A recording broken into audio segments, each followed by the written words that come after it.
It's loaded and we're live. Okay. Welcome everybody. It is Tuesday, February 18th, and we are continuing to take testimony on H125, an act related to reporting on the energy transition. And we are here today with Andrea Wright from the Agency of Transportation and Patrick Murphy as well. We'll quickly introduce ourselves and then we'll turn it over to you guys for the record. So I'm Representative Kathleen James from the Bennington 4 District. Scott Campbell from California St. Johnsburg. Richard Bailey, Memorial 2. Tomorrow, Wyndham, Windsor, Bennington. Michael Southworth, Caledonia 2. Christopher Howland, Rutland 4. Dara Torrey, Washington 2. Trevor Klupner, Chittenden 13, Burlington. Laura Spellian, Wyndham 2. Jack Locker, Committee Assistant. All right, for the record. Great. Thank you. Andrea Wright, Environmental Policy Manager at the Agency of Transportation. And Patrick Murphy, State Policy Director for the Agency of Transportation. Great, thank you for being here. And you guys had some slides, I think, I or do. super. Yes. Let's see. Sharing request. Yes.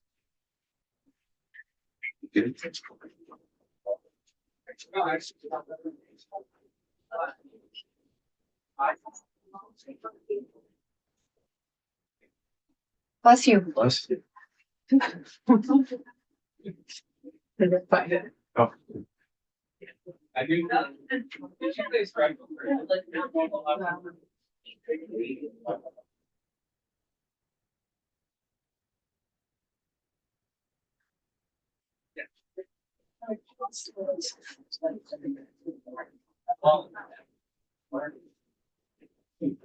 Okay. Yes, again, thanks for having us. I'm Andrea Wright. I'm the Environmental Policy Manager, and this is Patrick Murphy. He's our State Policy Director. I've asked him to come sit with me and answer questions. Patrick used to be in the Environmental Policy and Sustainability Program, and it was really instrumental in rolling out our electric vehicle infrastructure, our plans for that. And so he will help me provide any clarity that is needed and answer questions. But really, the goal of this conversation today is to provide you all with some information on the current state of electric vehicle infrastructure in Vermont as it pertains to what the agency oversees, which is the highway corridor fast charging. So you've all seen a slide like this millions of times probably. As you know, in 2020, the Vermont State Legislature passed Act 153, the Global Warming Solutions Act, which created legally binding requirements for GHG reductions to be met over time. It created the Vermont Climate Council, required the development of a climate action plan, and it also required identifying a means to measure progress on meeting the climate action plan. One other thing that I think is important to note is that the Vermont Climate Council assigned a sectoral proportionality. So because at the time that the Global Warming Solutions Act was done, the greenhouse gas inventory indicated that transportation was 40% of the emissions. So 40% of the reductions also has to come from the transportation sector. The CAP, of course, identifies pathways and strategies to provide for greenhouse gas reductions. And for transportation, a major pathway to meeting those requirements and the sectoral proportionality is electric vehicle electrification. So we're looking at not just EV purchase incentives, which is a major hurdle. The biggest obstacle to the EV transition is the cost of the vehicles. But a close second is EV charging and the confidence that people have that EV charging will be available, accessible, reliable, and that they can use it where they need it and get around the way they are accustomed to getting around with the engine vehicle.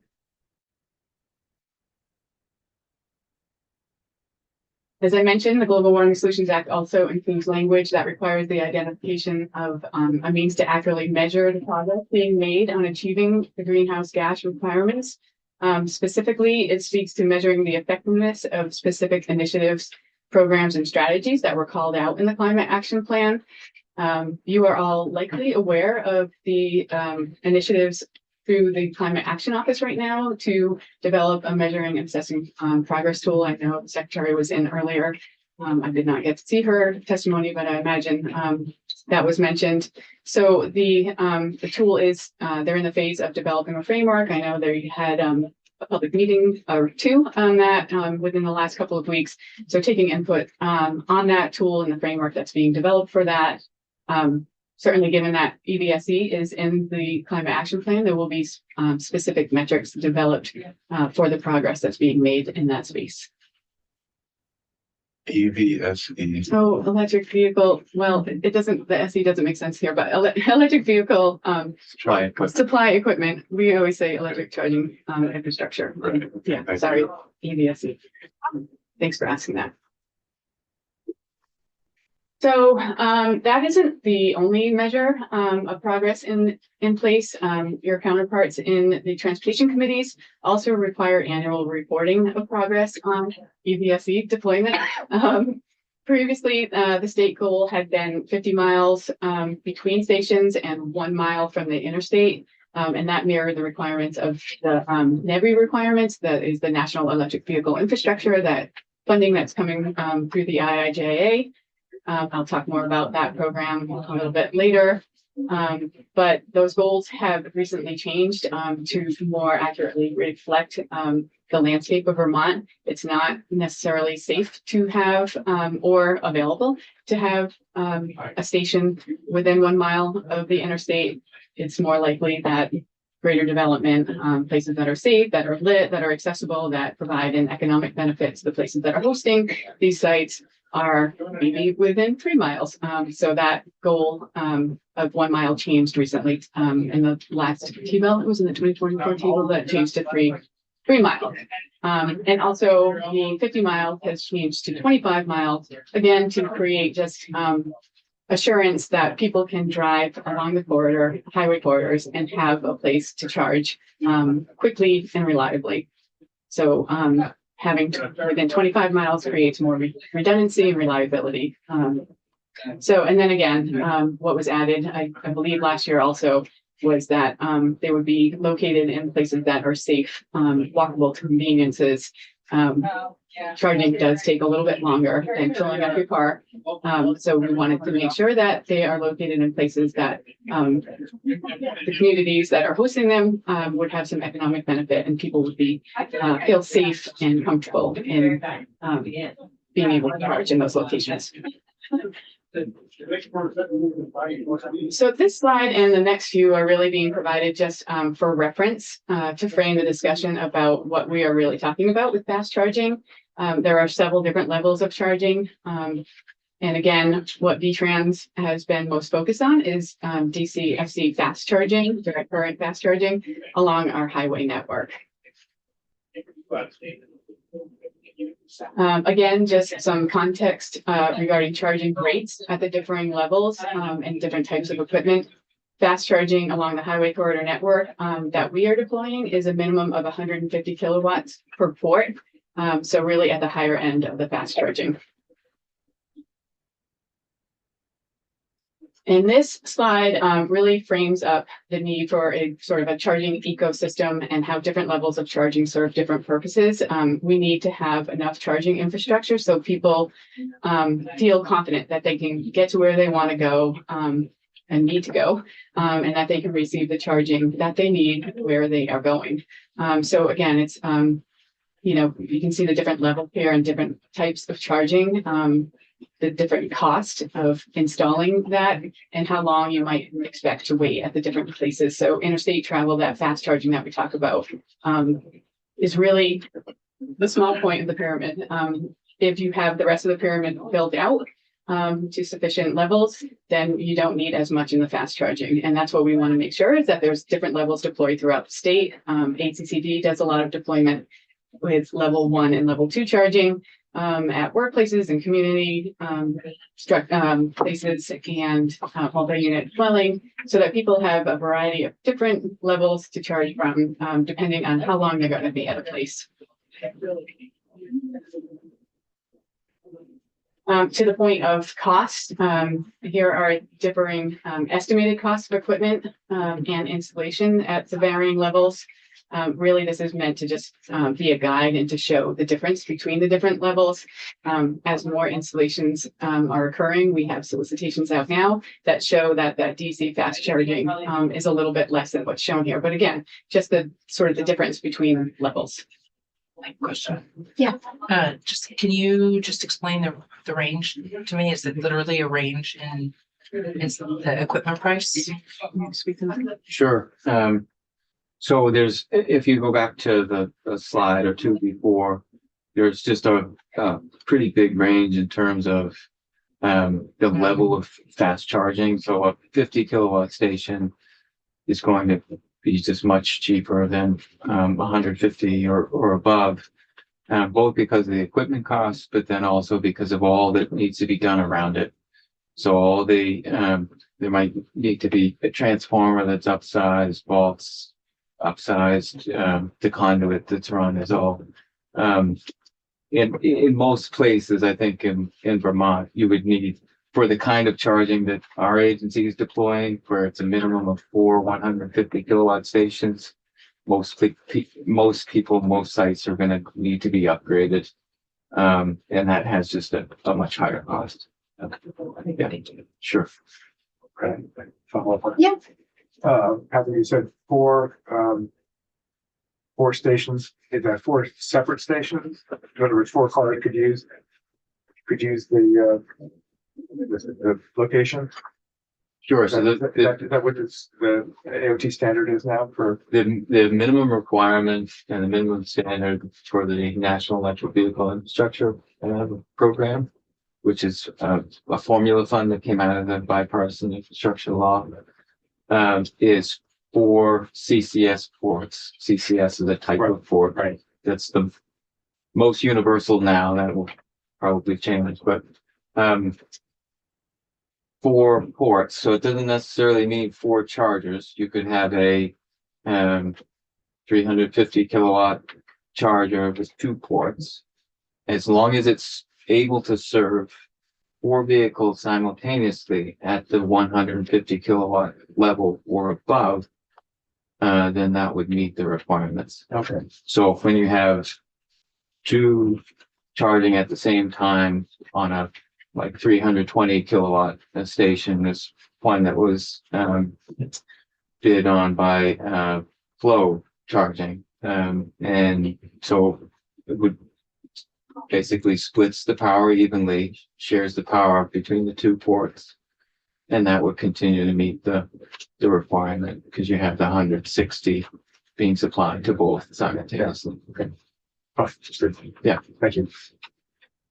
So just to clarify, in most cases, it's going to be 4 chargers, but in some cases it might be 4 ports and just a couple of chargers.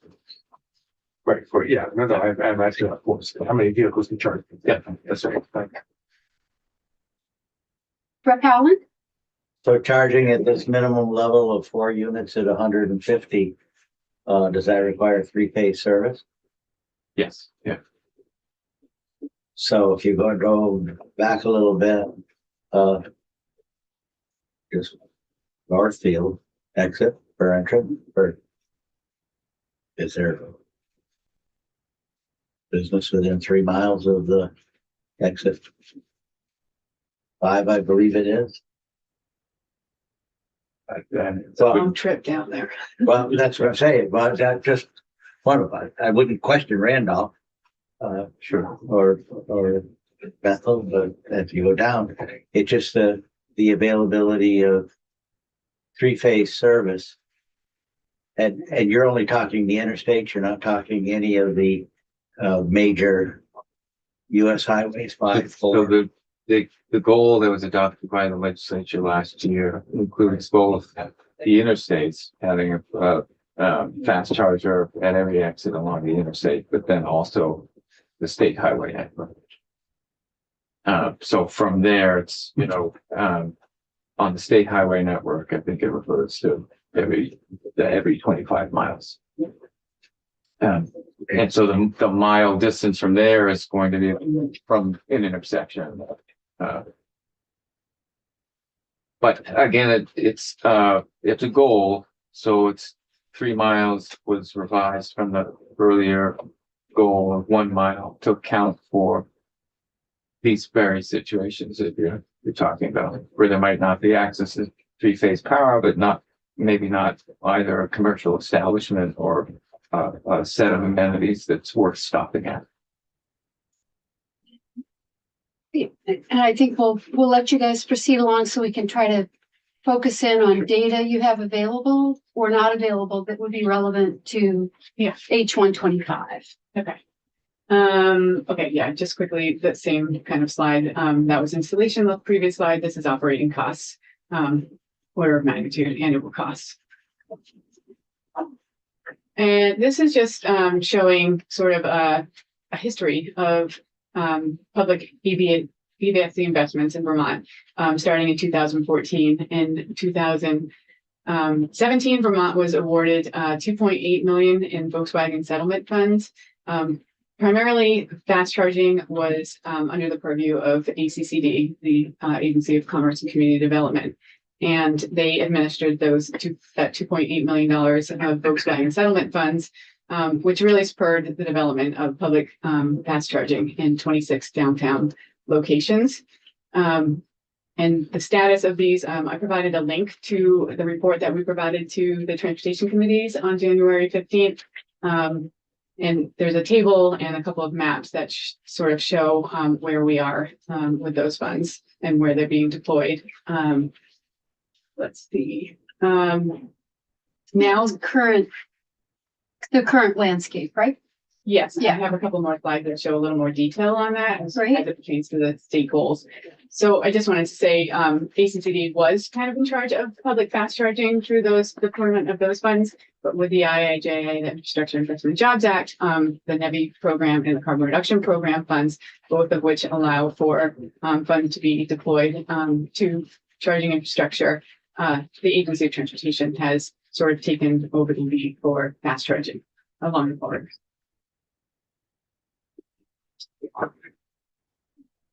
I mentioned the IIJA NEVI funds several times.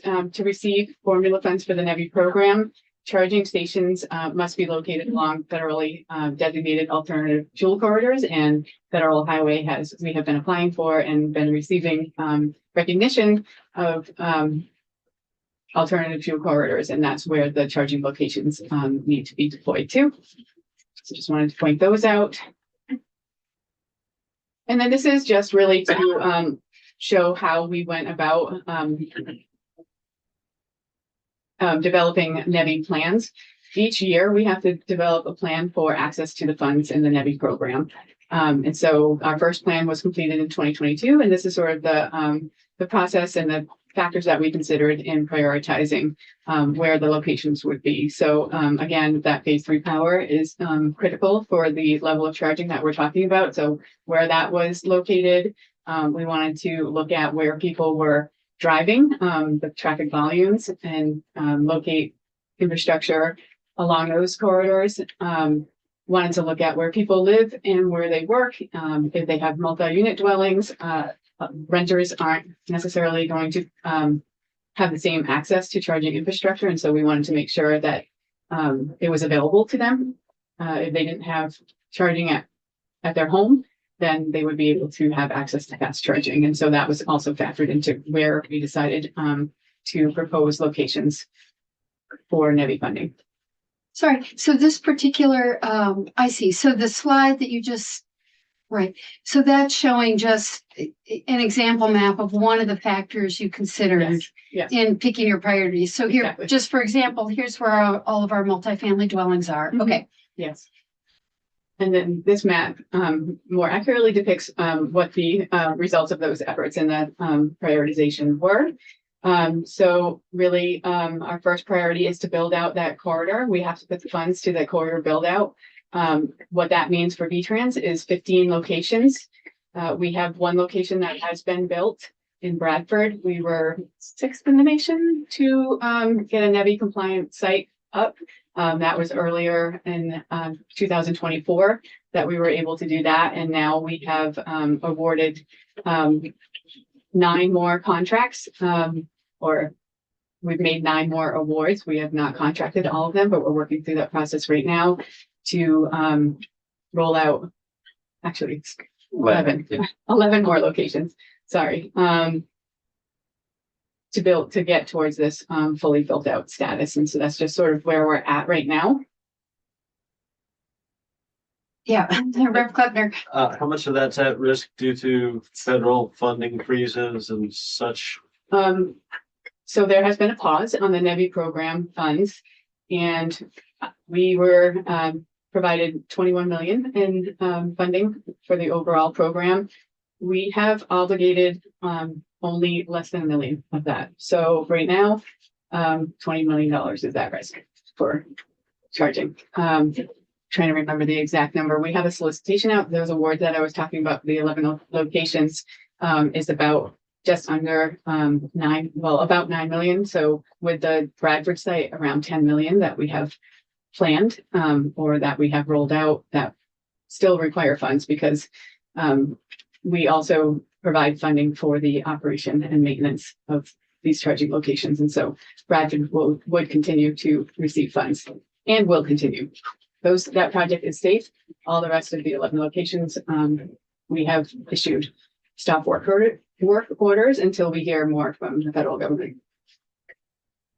Rep Sevilla, did you? Yeah, just a question around the corridors and the mapping. So these are chosen based on traffic volume, I would imagine. Yeah, those list of criteria that we 3-phase power locations, where people live, work, want to travel. Do you know what portion of the state fleet is, if any, requires there's some required plug-in, right? State fleet. Fleet requirements for, yeah, so there's in a couple of prior transportation bills, there were some requirements about, and I don't know the precise numbers for BGS, for buildings and general services to meet in their fleet.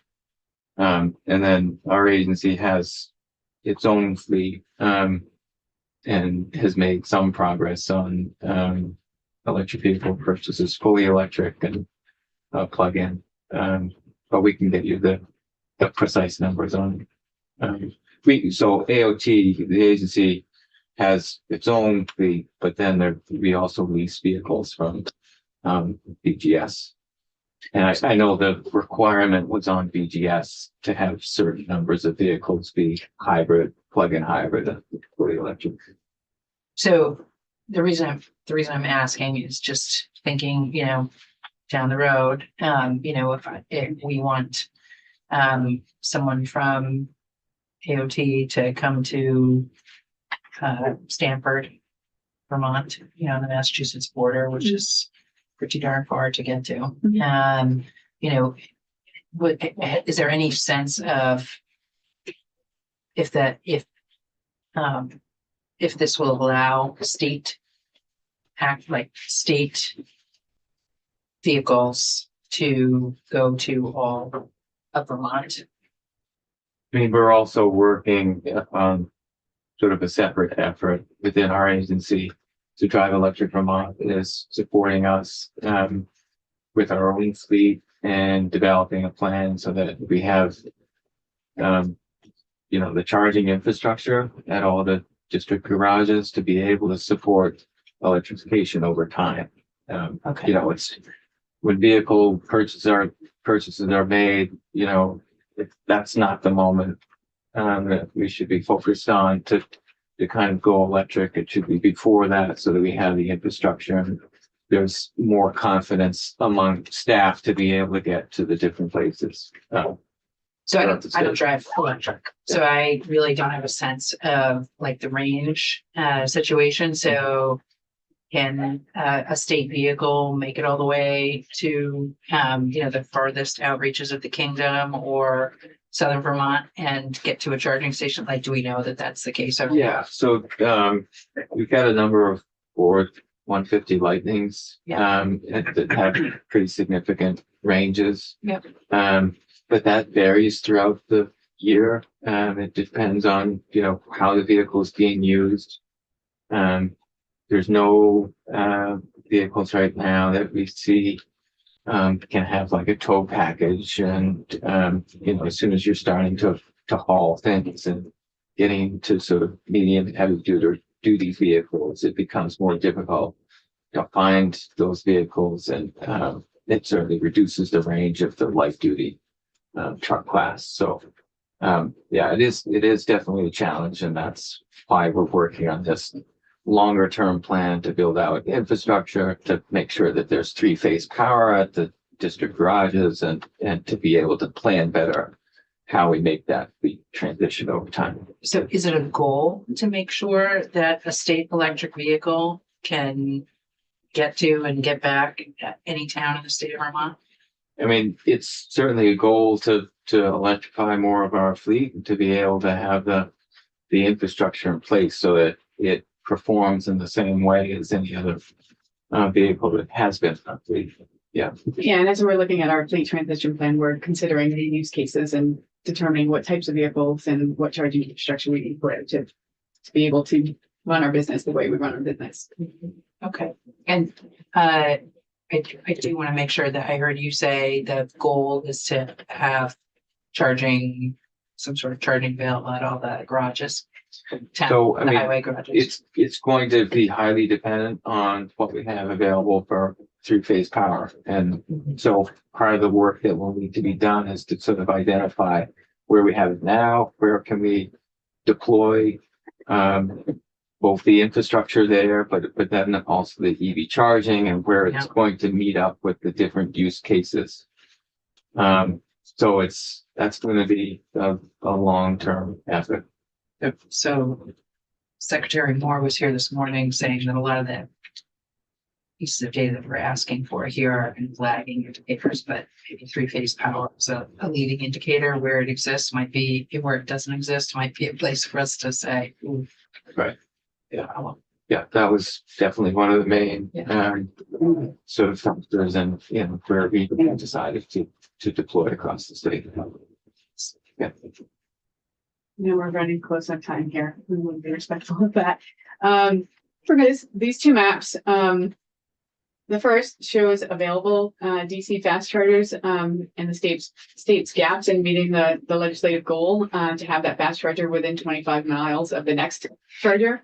So the darkest orange, sort of around the borders and a little bit up north in the middle there, is where someone would find themselves greater than 25 miles from the next charger. So all those sort of light orange, and I wish these maps were the same color. They're not, but I think the key takeaway, the second map being existing plus what we have planned and are rolling out now. So the key takeaway, and again, the shades are a little bit off, but there is some of those darker orange that you're seeing in the first map is not showing up in the second map, and those lighter spots are growing in the second map. So there's greater range, or there's less distance between stations as we deploy these funds, which makes sense.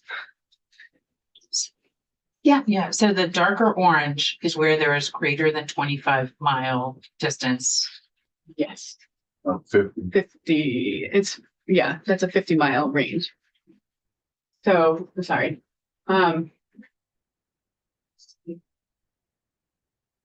And on the second map, there is no 50-mile range. I know. Like the longest has gotten shrunk down to 35. Is that accurate? That's accurate. Is that? So the darkest orange is within 50-mile range. It's within Yes, 50 miles. Yeah. Okay, that's, so I had A heard little it. less preference. I had heard it. Yeah. Well, it just makes, It that makes makes sense, actually.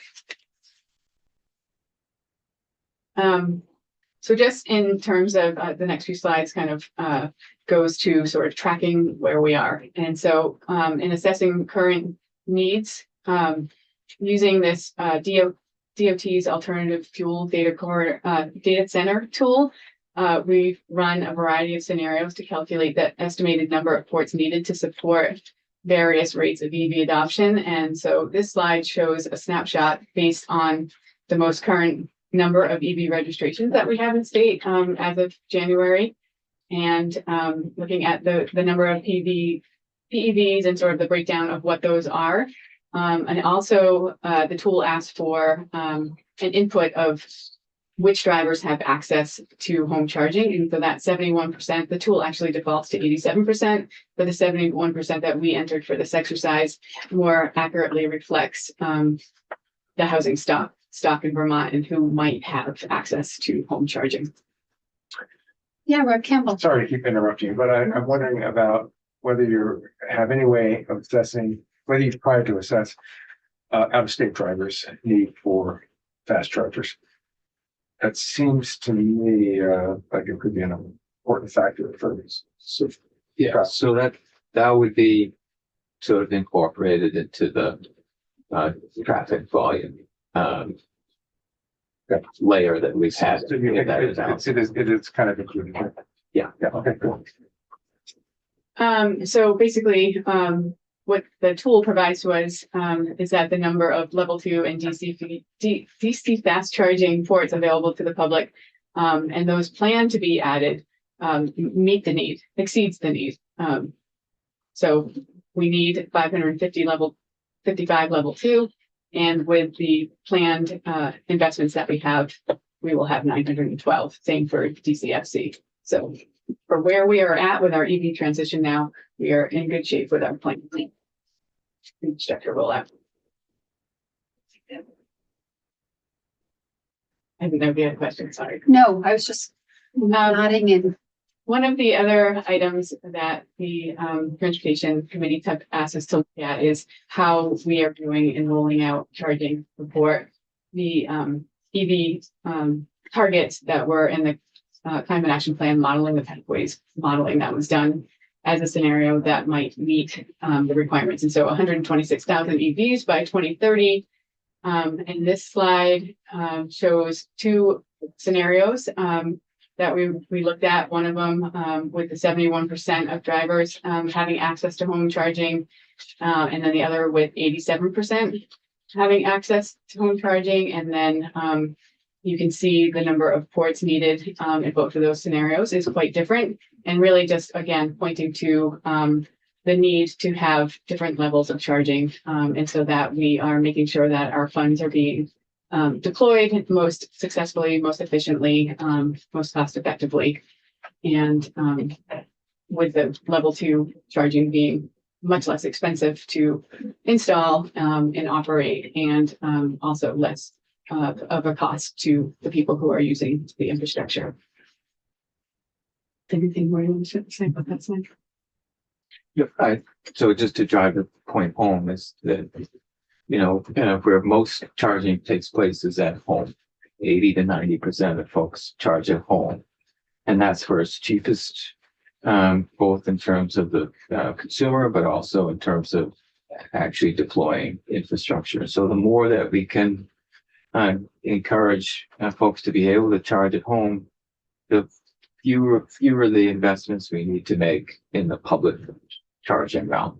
It's not to say if we're there, that we've sort of met our mark. It's just to say that there will certainly be a gap in terms of meeting those 2030 targets. But the level of investment and the level of charging that might be needed would be lessened if we had other means to support home charging access for people in multi-unit dwellings and people who rent their homes, because it's more cost effective and it's also cheaper for the consumers themselves. I'm sorry, I missed a turn here. The difference between this slide and the slide before in terms of the ports needed assessment. Yeah, this is assessing what we need now for the current registrations that we have, EV registrations. Okay, And then, this is projected. yes, this slide is to meet the 126,000 EVs by 2030. Thank you. I somehow I missed that. Thank you. I'm trying to talk fast. Sorry about that. And so just in looking at what gap exists, there's a gap of 125 public fast charging ports required to meet those cap targets. And then let's see, we calculated a total cost based on what we saw in our solicitation for the first round of NEVI funding, and projected a $21.5 million cost to be able to do that. So that would, again, to meet the 2030 goal. And then I think it's important to just point out that this isn't necessarily just a public responsibility. As more charging comes, more private infrastructure will come in and support the transition. So that 21.5 million is an estimate, and it's not necessarily all state or federal funding that has to cover that. Some of that will be private sector. Yep.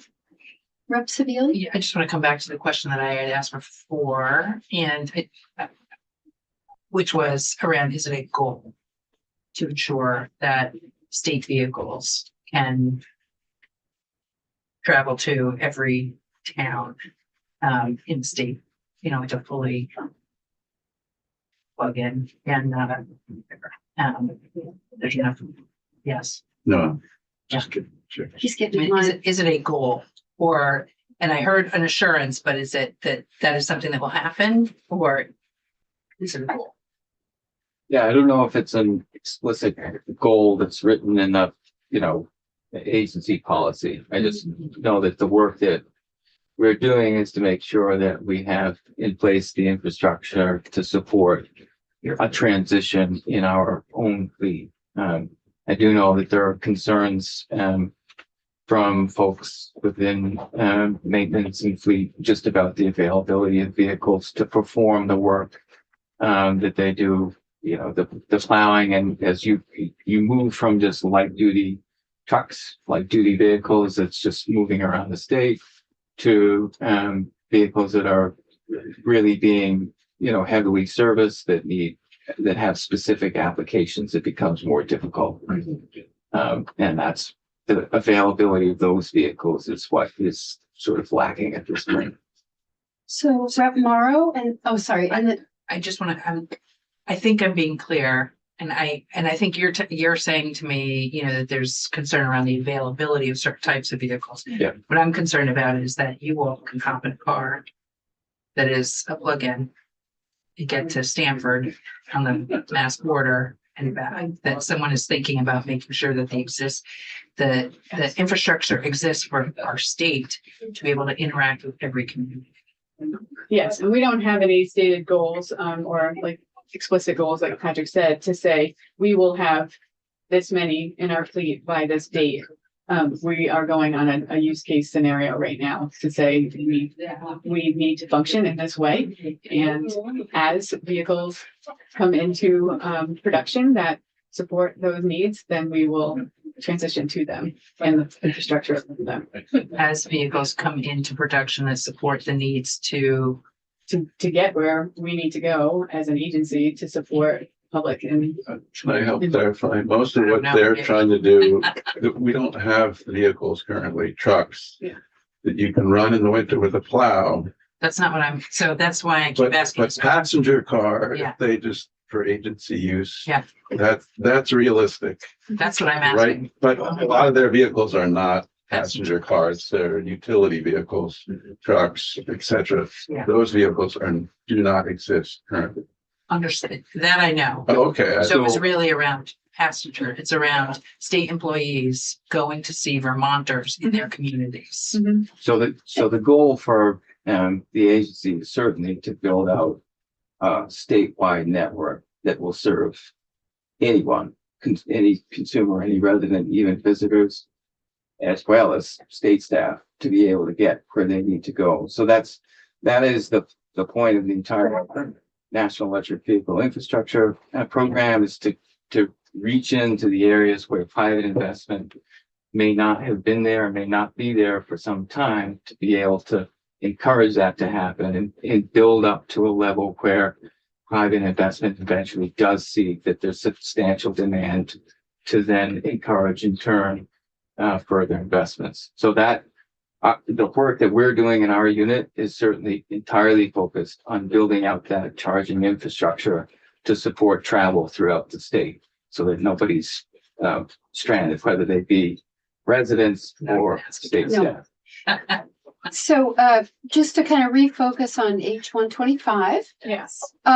we are interested in, data that the AOT has readily available, and it looks like you've got a lot of it. That could be supplied to a report that we're trying to see if we can create that would give us a sort of a snapshot of the state of Vermont's energy economy to include charging infrastructure. So it looks like you guys have a lot of info that could help populate that report. We do, and we provide it to, through our annual report to the transportation committees. Super. Already, and anticipate that we will also be providing that through the measuring and assessing progress tool. Right. We're not, I mean, I know our committee knows this, but as you know, we are not the transportation committee. But EV charging infrastructure, kind of where it is and where it isn't, would be an important part of this, could be an important part of this bill. So it's great to see a lot of those maps are very, very relevant. Rev Morrow? Just curious about the NEVI money that's on hold now. What was the total dollar amount for that, for those 11, It's 20 million out of 21 million.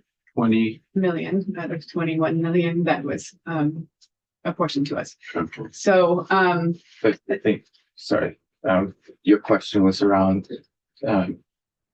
the funding for those 11 awards or the total amount of funding? oh sorry. Well, the 11 are on hold, right? Right. Mhm.